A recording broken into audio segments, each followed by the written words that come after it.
Hello, my cubs, and welcome back to my cozy den.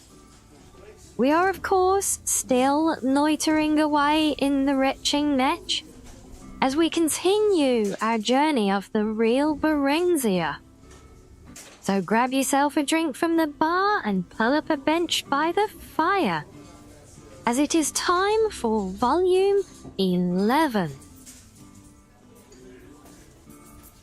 Barenziah stood before the Emperor's throne, explaining Mournhold's straits. She'd waited weeks for an audience with Uriel Septim, fobbed off on one pretext or another. His Excellency is indisposed. An urgent matter demands his attention. I'm sorry, Your Highness. There must be some mistake. Your appointment is for next week. And now it was not going well. He did not even seem to be listening to her. He hadn't invited her to sit, nor had he dismissed the children. Helseth stood still as a carved statue, but little Morgia had begun to fidget. The Emperor had first greeted the three of them with a too bright smile of welcome that did not reach his eyes. Then, as she presented her children, he had gazed at them with a fixed attention that was real, yet inappropriate. Barenziah had been dealing with humans for nearly 500 years now, and had developed skill at reading their expressions and movement that was far beyond any human ever learned. Try as the Emperor might to conceal it, there was a hunger in his eyes, and something more. Regret? Why? He had several fine children of his own. Why covet hers? And why look at her with such an intense, though brief, yearning? Oh well, perhaps he was tired of his lady. Humans were fickle-minded. But after that one long, burning glance, his gaze had shifted away as she began to speak of her mission, and he sat, still as a stone. Puzzled, Barenziah stared into the pale-set face, looking for some trace of the Septims she'd known. She had not known Uriel Septim well, having met him only once when he was still a child, and then at his coronation 20 years prior. He'd been stern and dignified then, yet not icily remote as this man was. Despite the physical resemblance, he didn't seem to be the same man at all. Not the same. Yet something about him was familiar to her, more familiar than it should be. Some trick of posture or gesture. Suddenly, she felt very warm, as if lava had been poured over her. Illusion. She had studied well the arts of illusion since Nightingale had fooled her so badly. She had learned to detect it, and she felt it now, as certainly as a blind man could feel the sun on his face. Illusion? But why? Her mind worked furiously even as her mouth went on, reciting details about the Mournhold economy. Vanity? Humans were oft ashamed of the signs of age, as elves were proud of them. Yet the face Uriel Septim wore seemed consistent with his age. Barenziah dared use none of her magical arts. Even petty nobles had means of detecting, if not shielding themselves from these in their halls. The use of magic here would bring down his wrath as surely as drawing a knife would. Magic. Illusion. Suddenly she thought of Nightingale, and briefly he sat before her, only saddened, trapped. And then that vision faded, and another man sat there, like Nightingale and yet unlike him. Pale skin, red eyes, and elven ears, and about him a fierce glow of concentration, an aura of energy, a shrinking horror. This man was capable of anything. And then, once again, she beheld the face of Uriel Septim. How could she be sure she wasn't imagining things? Perhaps her mind was playing tricks on her. She felt a sudden, vast weariness, as if she'd been carrying a heavy burden too long and too far. Do you remember, Excellency? Symmachus and I had dinner with your family shortly after your father's coronation. You were no older than little Morgia here.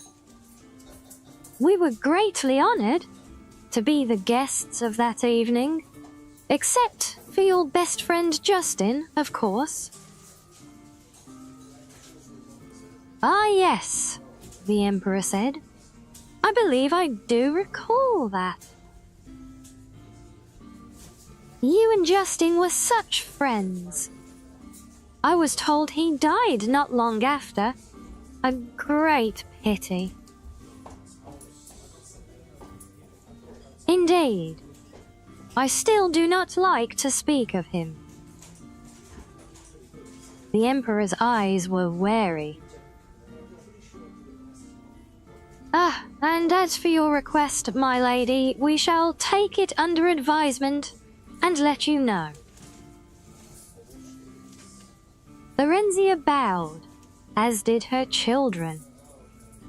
A nod dismissed them, and they backed away from the presence. Barenziah took a deep breath. Justin had been an imaginary friend, although Uriel had insisted that a place be set for Justin at every meal. Not only that, but Justin had been a girl, despite the boy name. Symmachus had kept up the family joke long after Justin had gone wherever such childhood friends go, inquiring seriously after Justin's well-being whenever he and Uriel Septim met, and being responded to just as seriously. The last Barenziah had heard, Justin, following an adventurous youth, had married a high elf and settled in Lillandril. The man occupying the Emperor's chair was not Uriel Septim. Nightingale. A chord of recognition rang through her, and Barenziah knew that she was right. It was he indeed. Symmachus had been wrong. So very, very wrong. What now, she wondered. What had become of Uriel Septim? And, more to the point, what did it mean for her and Symmachus and Mournhold? Thinking back, Barenziah guessed that their troubles were due to this false emperor, a nightingale, or whoever he really was. He must have taken Uriel Septim's place shortly before the unreasonable demands on Mournhold had begun.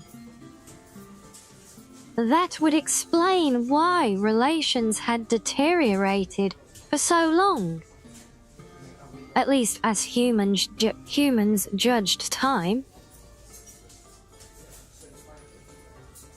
Nightingale knew of Symmachus's feigned loyalty to, and knowledge of, the Septims, and was making a preemptive strike.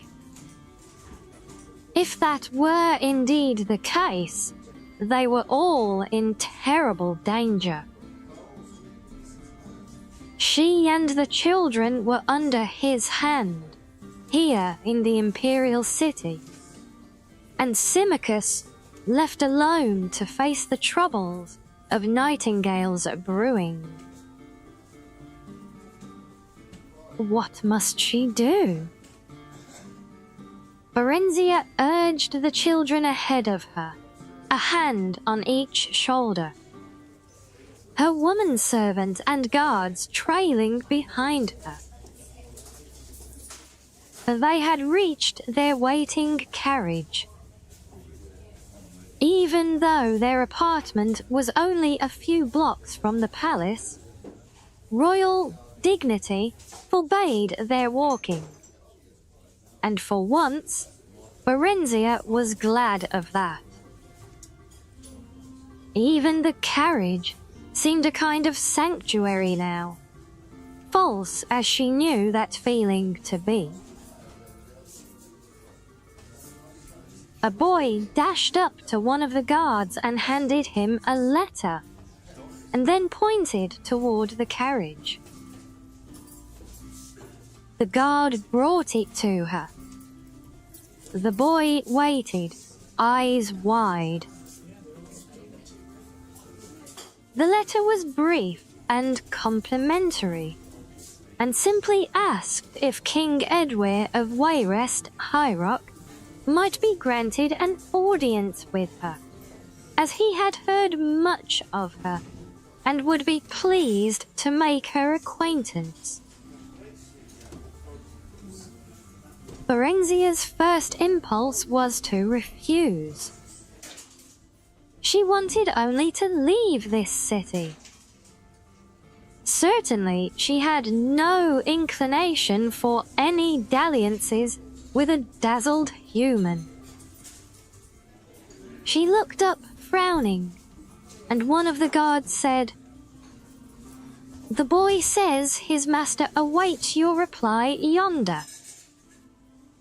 She looked in the direction indicated and saw a handsome elderly man on horseback, surrounded by half-dozen courtiers and guards. He caught her eye and bowed respectfully, removing his plumed hat. "Very well," Barenziah said to the boy on impulse. "Tell your master he may call on me tonight after the dinner hour."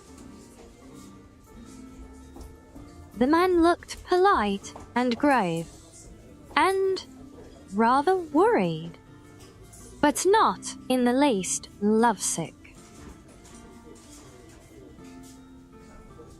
"Well, there you have it," I do hope you've enjoyed this one as the plot continues to thicken. So stay tuned for the final and 12th part of the unabridged version of this epic tale to come next time. But as always, if you have any suggestions or requests for what to read next, then do let me know in the comments down below. But until that next time, my cubs, stay cozy.